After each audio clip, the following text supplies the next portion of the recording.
Allô, c'est Julienne. Aujourd'hui, on voit les techniques de coupe. Donc ici, j'ai différents légumes qu'on va voir les différentes coupes aujourd'hui. Donc poivron, oignon, rutabaga. Puis on a aussi des herbes juste pour voir comment hacher des herbes finement. En dessous de ma planche, je vais utiliser un tapis antidérapant. C'est pour éviter que ma planche bouge pendant que je vais couper. On pourrait aussi utiliser un linge humide si on n'a pas quelque chose de similaire. Moi, j'aime utiliser une grande planche et un gros couteau. Je sais qu'il y en a qui vont utiliser des couteaux d'office. Moi, j'aime utiliser le couteau de chef, mais je sais qu'il y en a qui vont utiliser le couteau d'office. Mais en cuisine, pour être plus rapide puis être plus efficace, normalement, on va utiliser le couteau de chef. Donc ici, j'ai mes légumes. J'ai une assiette propre pour mettre mes choses dedans. On va commencer par le rutabaga. Je vais juste commencer par enlever les extrémités. Puis le but d'enlever les extrémités d'un produit, c'est pour avoir une surface qui est plate, une surface qui est plate. Comme ça, on évite de se couper. Même chose pour des champignons, des oignons ou même des poivrons. On va essayer d'obtenir une surface qui est stable. Moi, je vais utiliser mon couteau. Il y en a qui vont utiliser l'économe pour enlever la pelure. Ça, c'est à votre guise. Puis en gardant la forme du légume en tête, j'enlève juste une partie à la fois. Je sais que certains d'entre vous ont peur des gros couteaux, mais ça vient avec l'habitude. Puis une fois que vous êtes habitué avec votre couteau à la maison, ben n'hésitez pas à l'utiliser pour être plus efficace lors de la coupe de légumes ou de d'autres produits. Fait que le petit couteau d'office, c'est vraiment pour faire des choses plus minutieuses, comme retirer la pelure d'un oignon, retirer le pédoncule de la tomate, qui est la partie verte, et d'autres petites techniques en cuisine. Une fois que la pelure est enlevée, je vais aller couper mon aliment en deux. Pour faire des bâtonnets style jardinière, je vais prendre un demi-centimètre à peu près. Là, ça n'a pas besoin d'être précis, là. Puis je vais venir faire des bâtonnets. Une fois qu'on a nos bâtonnets en jardinière, on peut faire une macédoine. Donc on vient et on fait des cubes. Comme ça. Puis on pourrait les utiliser dans une soupe ou dans n'importe quelle autre recette. Comme deuxième aliment, on va couper un poivron. Donc je coupe les deux extrémités. Comme ça. Je fais une fente. Ça, on va les utiliser quand même. Puis, je viens d'enlever toutes les arêtes blanches et les pépins qu'on ne mange pas. Donc, je passe mon couteau le long. Vous pouvez faire attention pour ne pas vous couper.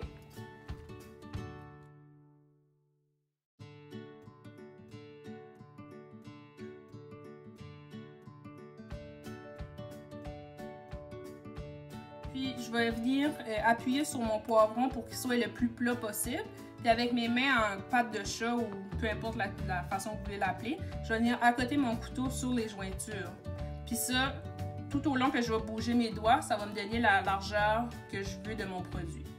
Donc ici, si on voudrait faire une julienne, je tasserai mes mains le moins possible ou le moins vite possible au fur et à mesure que je coupe. Donc je fais un premier coup de couteau. Puis le premier coup de couteau, ça peut égaliser votre produit s'il est un peu croche, là. Donc j'en refais un autre coup. Puis la vitesse, puis la façon de couper, puis comment confortable qu'on est, ça vient avec la pratique aussi. Donc ici, j'ai une julienne de poivron. Tranquillement. En balançant mon couteau vers l'avant. Il y a certains chefs ou certains cuisiniers qui vont balancer vers l'arrière. Ça, c'est à votre guise aussi. Et comme je dis, la vitesse, ça vient avec le temps. Puis là, quand vous avez juste un petit bout, des fois, il faut vous changer votre position, mais gardez toujours votre main à côté sur votre couteau, les doigts sur le produit, les bouts des doigts. Pour cette coupe, on va utiliser des oignons. Donc, j'ai déjà enlevé les deux extrémités. Je vais juste passer mon couteau le long de l'oignon pour pouvoir enlever la pelure plus facilement. Et on peut enlever celle-là qui est un peu lousse. Donc, je fais un coup comme ça. On fait attention pour se couper. Il y a différentes techniques, là, comment faire ça. Là. Souvent, à l'école de cuisine, les oignons crus ou les oignons avec la pelure n'ont pas le droit de toucher à la planche, puis peu importe. Là. Si vous êtes juste à la maison, il n'y a pas de problème, il n'y a pas personne qui vous surveille. Là. Et encore une fois, j'ai coupé les extrémités de mon produit pour avoir une surface plate, comme ça je peux travailler sécuritairement. Donc, on va faire deux techniques. La première, c'est émincer. Donc, je coupe mon oignon en deux. une fois qu'il est coupé en deux, je vais faire des coups. Au début, on peut commencer en angle. Comme ça, nos morceaux vont tout être égaux. Puis encore une fois, j'ai ma main en patte de chat. Puis je guide mon couteau sur la largeur que je veux. Donc, je commence en angle. Puis plus j'avance, plus je peux couper droit. Comme ça évite d'avoir des morceaux plus larges ou peu importe. Normalement, c'est un signe que vous devez faire tomber votre produit pour travailler le plus sécuritairement possible. Comme ça, c'est beaucoup moins stable. Puis comme ça, on a vraiment une bonne surface plate. Donc, je fais encore en angle parce que c'est un côté. Donc ici, on a des oignons émincés qu'on peut utiliser dans notre recette. Puis, tantôt, je vous ai montré en angle, mais si je coupe pas en angle, je retrouve avec des morceaux qui sont beaucoup plus gros comparativement à ça, que les morceaux sont presque tout égaux. Donc, ces morceaux-là, c'est pas grave dans une recette, là. Donc, je referai le mouvement, mais en allant tout droit. Puis, ma main guide la largeur de mon produit.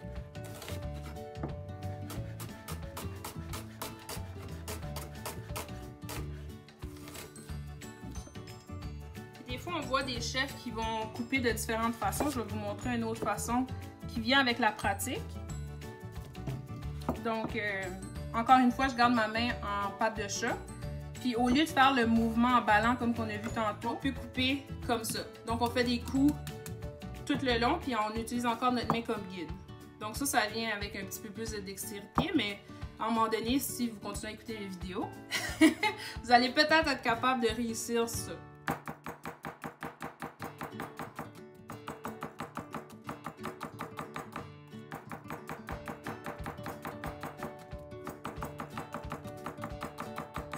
La deuxième coupe, c'est ciselé.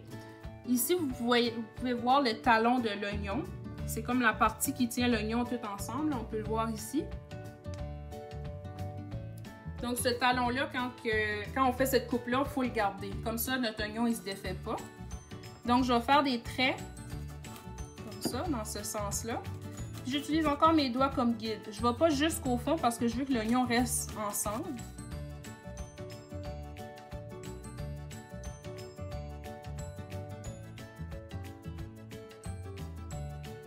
Je continue à faire des traits. Puis là, je viens de remarquer que mon oignon, il s'est détaché. Il n'y a pas de problème, on peut quand même continuer la coupe. Je retourne mon oignon, 90 degrés. Je fais un trait de l'autre sens, comme ça. Puis je garde ma main plat sur mon oignon. Là, c'est des petits oignons qu'on a ici, là. C'est peut-être plus risqué ou moins facile, là. Je fais un trait. Ça, c'est les behind the scenes de couper des oignons.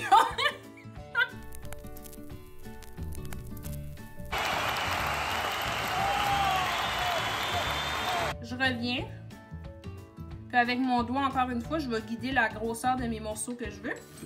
Puis je fais des coups encore en ballant.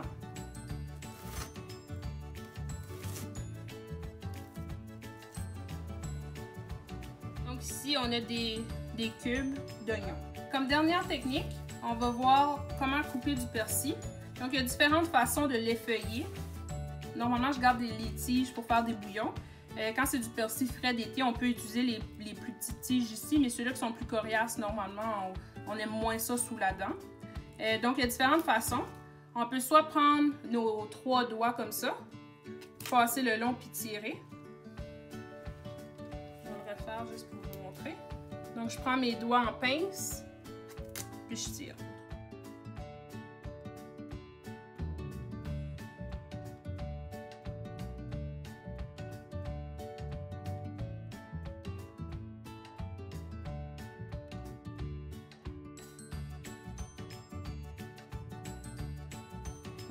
Encore une fois, je prends mes 3 doigts, puis je tire de façon sec et brusque.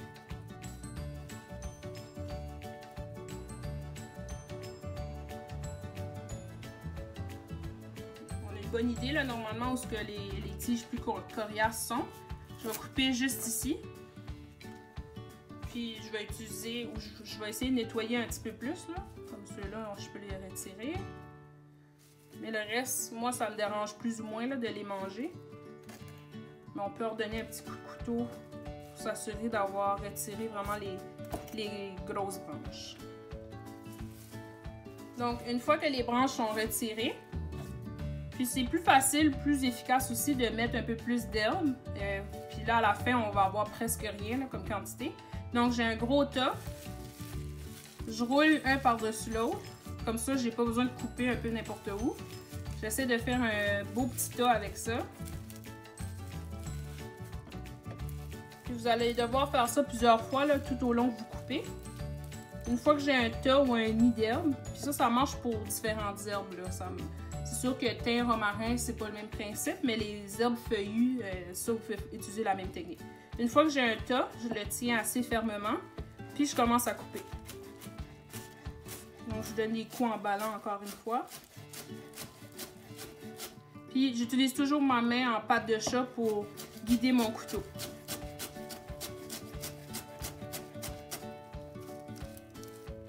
Puis là, si vous avez besoin de reprendre votre nid puis le resserrer, n'hésitez pas de le faire. Puis je coupe jusqu'à la fin de mon tas. Puis s'il y a des branches encore un petit peu coriaces, vous pouvez les retirer. Comme ça. Je vais prendre mon tas d'herbes, je vais y faire un 90 degrés. Comme ça, les morceaux qui sont sur la longueur, je vais pouvoir les recouper. Donc, je fais encore la même chose. Je vais essayer de me faire un petit tas consistant. Avec mes doigts en patte de chat, je commence du début. Puis je recoupe, mais dans l'autre sens. Puis n'hésitez pas de reprendre les herbes qui sont plus loin.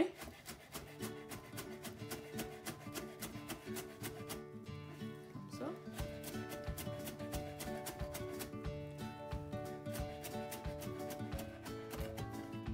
Puis vous pouvez vider votre couteau. N'ayez pas peur, mais si vous allez vers l'extérieur, vous n'allez pas vous couper. Faites juste pas vers vous, là. Mais si vous allez vers l'extérieur comme ça, vous allez pouvoir récupérer tout ce qui reste sur votre couteau. Ici qui est coupé des deux sens, vous vous rappelez, on a coupé vers l'arrière une fois, on a fait un 90 degrés, puis on a recoupé vers l'arrière. On peut prendre notre couteau, puis en balançant vers notre produit, puis en gardant notre main à plat. Comme ça, si notre couteau finit par tomber, ben on va pas se faire mal. Si vous gardez votre main comme ça se peut que vous vous coupez quand si le couteau tombe. Donc, en allant vers notre produit, on va donner des coups.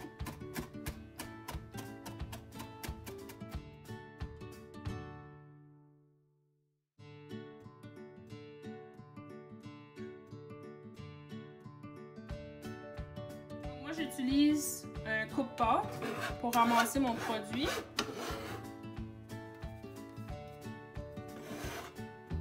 Donc, pour moi, c'est pas encore assez fin. Je vais repasser un autre coup.